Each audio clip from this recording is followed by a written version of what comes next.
qu'on lutte. Bien-aimé, est-ce que tu es violent? Est-ce que tu te fâches? Quand on parle de violence, ça veut dire qu'on se fâche. Il y a des bébés qui ne se fâchent jamais. Ils ne se fâchent pas. Quand tu ne te fâches pas, tu ne vas jamais faire par là. C'est ce que je vous l'ai toujours dit. Tu n'es pas fâché si tu fais par là. Ils vont te frapper. C'est quand tu es fâché que tu as la force. Il est faible, il ne se fâche pas. Tu le tapes, il donne l'autre joue. C'est pas dans ça que Jésus dit de donner l'autre joue. Alléluia. Le combat est spirituel. Ce n'est pas une affaire de veiller de prière.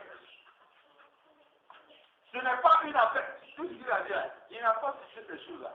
Ce n'est pas une affaire de jeûne de prière. Ce n'est pas une affaire d'aller au camp. Il n'a pas cité tout ça. Mais il dit à Timothée, combat le bon combat de la foi.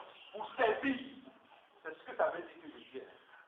Pour servir la vie éternelle, il faut combattre le bon combat de la foi.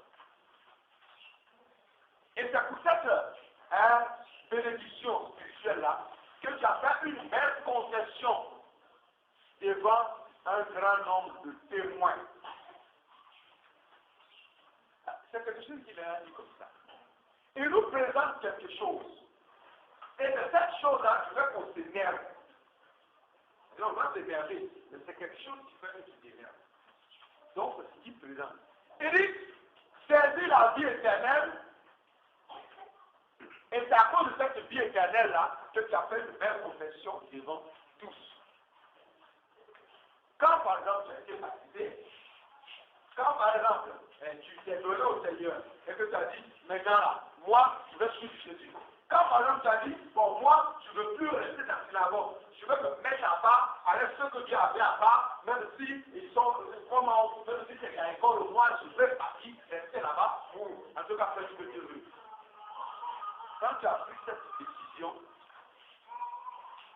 qui est combative, souvent même on te persécute tout ça, c'est à cause de quoi? C'est pour gagner la vie éternelle.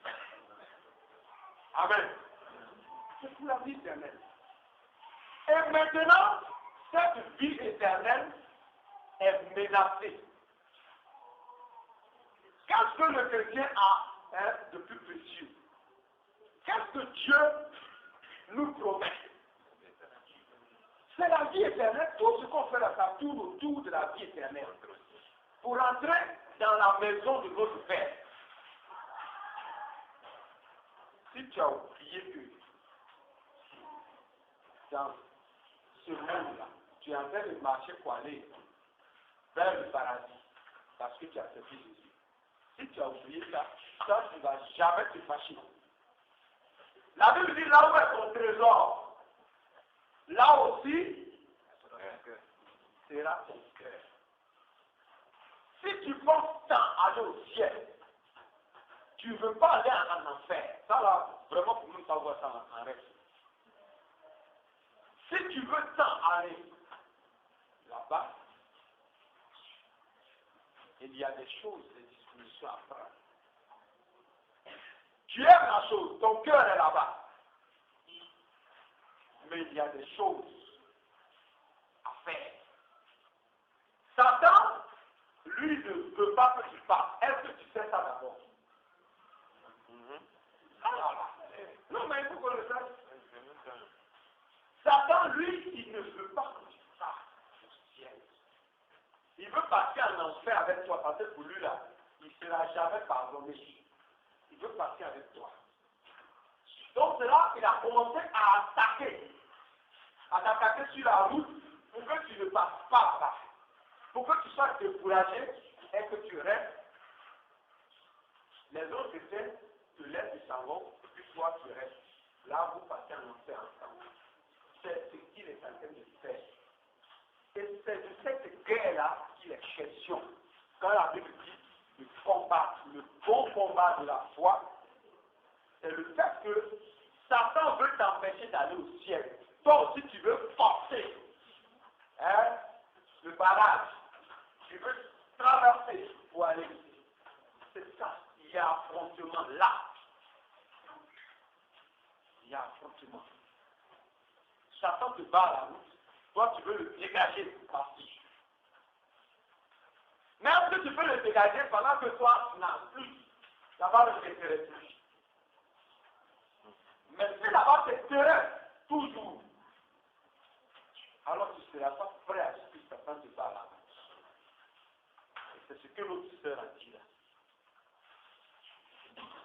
Le bon combat de la foi, c'est le fait que tout ce qui se présente pour t'empêcher d'aller au ciel là, réveille en toi une grande colère. Ça t'énerve tout de suite. C'est bon? Pourquoi? Jamais ça, je ne peux pas.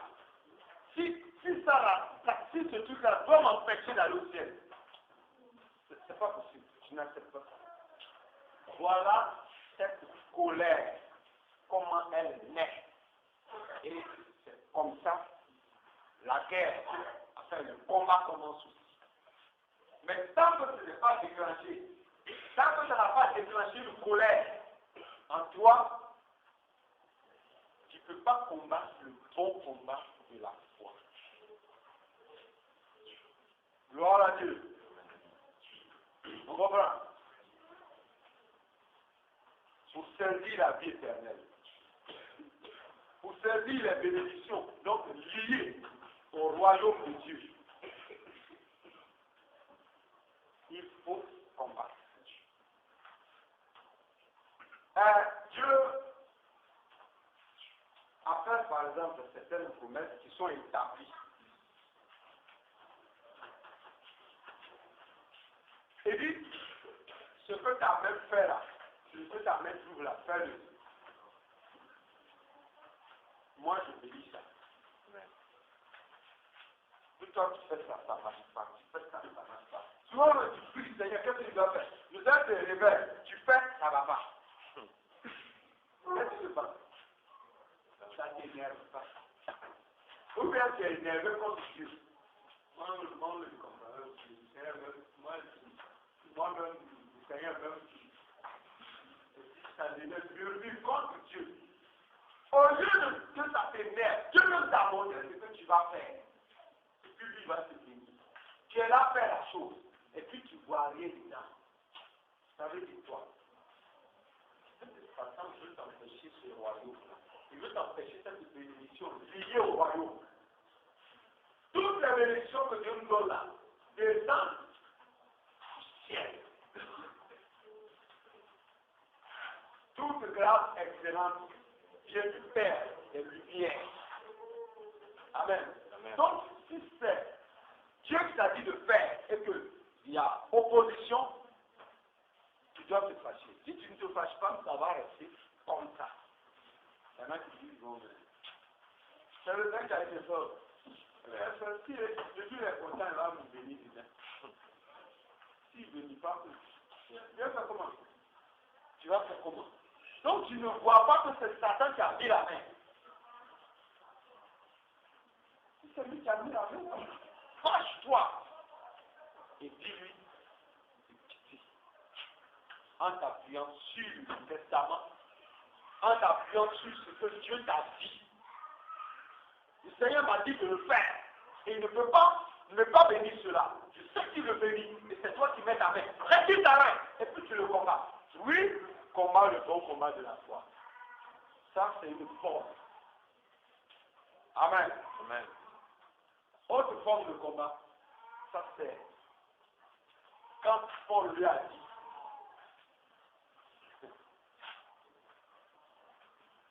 il dit, garde le commandement, c'est de garder le commandement et de vivre sans tâche, sans reproche, jusqu'à l'apparition de notre Seigneur Jésus. Vous parlez de quoi? Nous avons une robe. Le Seigneur nous a donné une robe couverte de son sang pour nous permettre d'aller aller au ciel.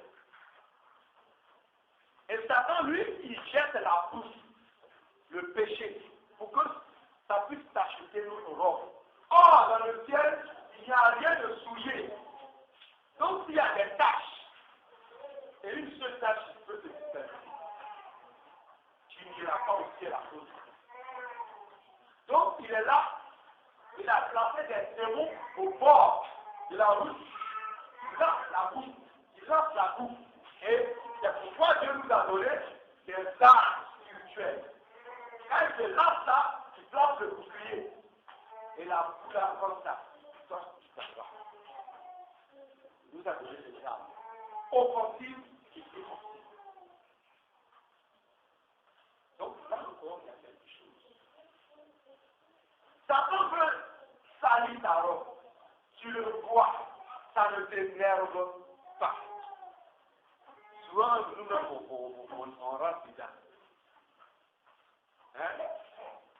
Quand quelqu'un te propose quelque chose à faire, et toi, tu sais que c'est pas public,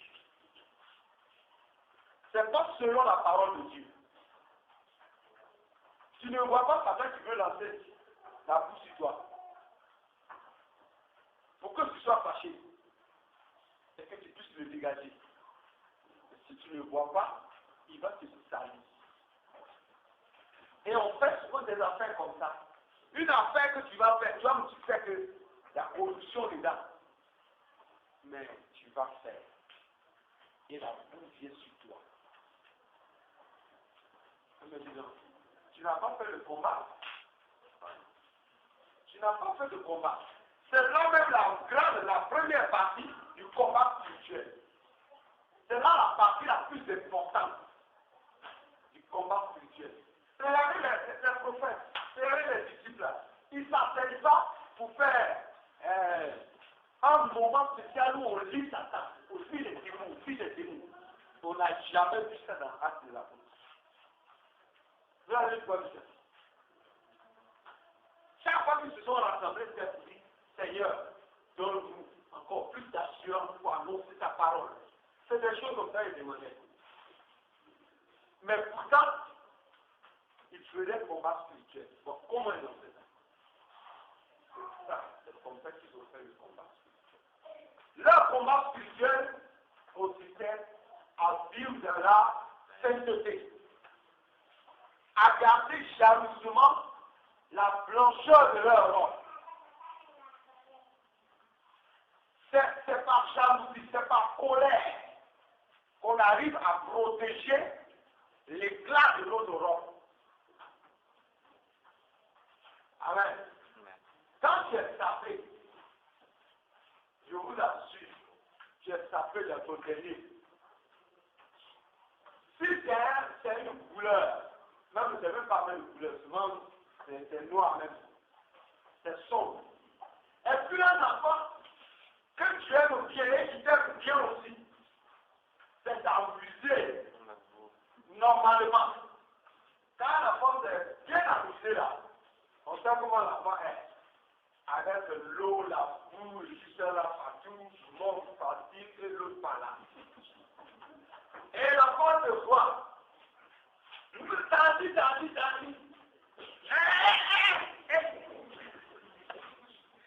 Hein? Peut-être tu aimes l'enfant, et l'enfant t'aime, et l'enfant est habitué à toi. Pourquoi tu fais ça? Pour prendre l'enfant, tu te contact. Tu fais ça? Non. Tu dis non, non. Pourquoi? Va voir ta sœur là-bas. Elle veut bien la prendre. Alors, qu'est-ce que c'est ça? C'est une jalousie. Je ne veux pas que quelque chose de sale me touche. Pour que je garde l'éclat de mon vêtement et que je sois présentable. Et que je n'ai pas honte quand les gens vont me regarder. Donc, on ne va pas accepter d'avoir honte quand le Seigneur va nous regarder. Souvent, tu as prié ta honte. Mais tu as resté, on a sali ton vêtement. C'est normal que tu aies honte devant Dieu. C'est parler de la robe de sang. Et tu n'as pas fait de combat, donc ta robe de sang. Quand un péché approche, automatiquement tu dois être battu. Quel que soit celui qui porte le péché là. N'est-ce pas? Il y a une stratégie de Satan qui est bien connue.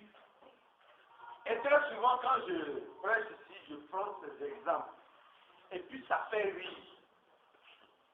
Mais ça tourne jusqu'à... Et puis nous aussi on fait.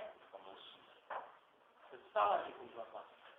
Les invitations pour aller manger avec vous, par exemple. Un païen qui veut draguer une chrétienne. Un païen qui veut draguer femme, il fait quoi? Hein? Il invite à manger à l'occasion un bon point. Là, ça petit papa, lui-même là, c'est un man du sec là, il mange. Mais il veut la gagner là. Il achète gros poisson. La maison est dans. C'est ça, il achète pour elle. Il va au quartier. On tourne poulet là comme ça. Chez Hassan. Merci. Chez qui encore? On fait sortir des stands. Bon, quand ça commence là, tu ne vois pas clair. Tu ne vois pas. Tu ne vois pas que c'est la bouche à temps de lancer. Il est là pour mesurer pour lancer les choses. Excusez-moi, quand j'en parle, ça me fait mal. Ça me fait bien. Hein? On voit, quand ça commence, une femme, dès que tu veux la draguer, dis-moi que c'est vrai. C'est ça, non? Les sœurs ne veulent pas faire les choses.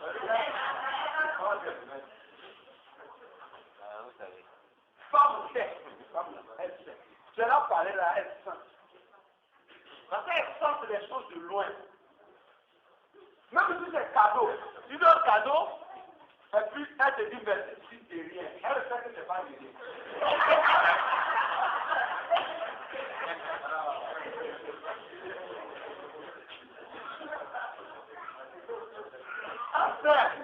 Mais pourquoi on laisse ça que ça tombe là-bas? Pourquoi? Parce qu'on n'est pas jaloux.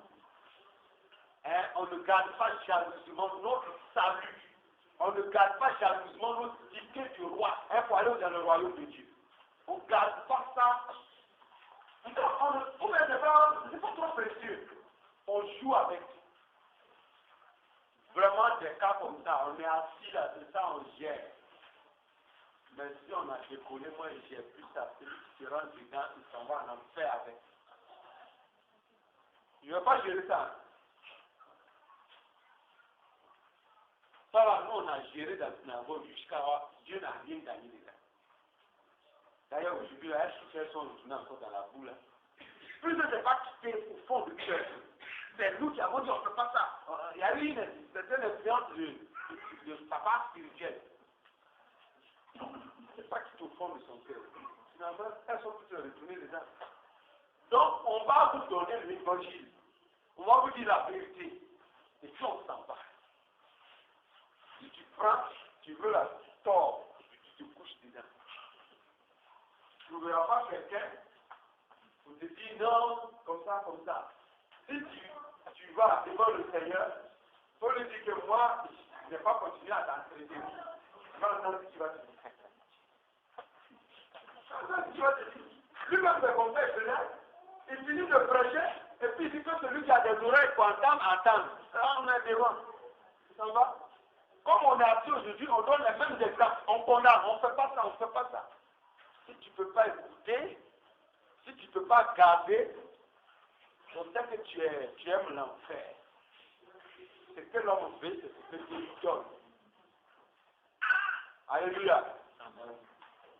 tu aimes le ciel, dès que la boue commence à approcher, il faut voir. Il ne faut pas que cette prophétie, je crois, d'Ésaïe, s'accomplisse sur toi. Ils ont des yeux et ils ne voient pas. Ils ont des oreilles et ils n'entendent pas. Vous voyez? Mais ayons des yeux, ayons des oreilles pour garder précieusement notre salut. Notre bénédiction, c'est que nos noms sont écrits dans le livre de la famille de Dieu. Et Dieu nous promet son royaume où nous allons vivre avec lui, où il va nous faire oublier tout ce que nous avons souffert sur la terre. Amen. Il n'y aura pas de maladie là-bas. Il n'y a pas, on ne s'aime pas là-bas. Tout le monde t'aime là-bas. Il n'y a pas de chaud. Il n'y a pas de n'est pas ceci, n'est pas cela. Tous tes besoins sont comblés. Tu veux faire ça encore. À moins que ce soit le fils de la perdition. C'est là qu'il faut faire le combat. La sainteté. La sainteté, il ne faut pas jouer avec. Si quelqu'un t'a proposé le péché, il faut le voir, ça date en personne. Ça n'a qu'à être ta maman ou ton papa ou ça n'a qu'à être ton oncle. Ça n'a qu'à être qui que ce soit qui se présente selon un péché. Il faut voir un gros démon dans la bouche qui veut te faire attourner pour tout ça. Alors, en même temps, ça va te dire, tant que toi-même tu n'as pas la haine du mal, comment tu vas rentrer dans la bénédiction de Dieu qui est la délivrance? Tu ne vas jamais avoir cette décision. Comment tu vas rentrer dans la bénédiction de Dieu? Tu ne peux pas. Comment tu vas pouvoir dégager un démon alors que toi-même tu l'aimes? Tu préfères t'accompagner. Bien aimé, combat, le bon combat de la foi signifie qu'il faut être nerveux. Il ne faut pas te laisser faire. Il faut être saint. Le côté de la sainteté, là, il ne faut pas jouer avec. Si tu prends la barre au sérieux et que tu n'as pas eu le temps de dire je vous dis, je vous fais tant, je vous fais tant eux-mêmes là, quand ils vont te voir, ils savent qui tu es. Ils ne pourront pas te dominer. Les apôtres n'avaient pas assez de temps pour ces choses. Ils avaient le temps plutôt pour la sainteté, pour la sanctification. Sois violent. Qu'est-ce que tu remarques en toi? Que Satan veut mettre sur toi, ou qu'il a déjà mis sur toi, comme tâche. Sois violent et cacher ça maintenant. Je remarque maintenant là, quand je parle là, je mens des temps, après je regrette. Qu'est-ce que je vois? Je mens maintenant. Il ne faut pas que ça t'énerve. Il ne faut pas que ça t'énerve. Et là, quand quelqu'un te dit, je dis, tu mens, hein? Tu me suis comme ça. Et puis ça, c'est là où tu t'énerves. Tu vois, non? Parce que ton frère a remarqué que tu mens, il te fait signe là. Il t'énerve. Moi, tu me juges. Ne jugez pas après que vous ne savez pas le juger.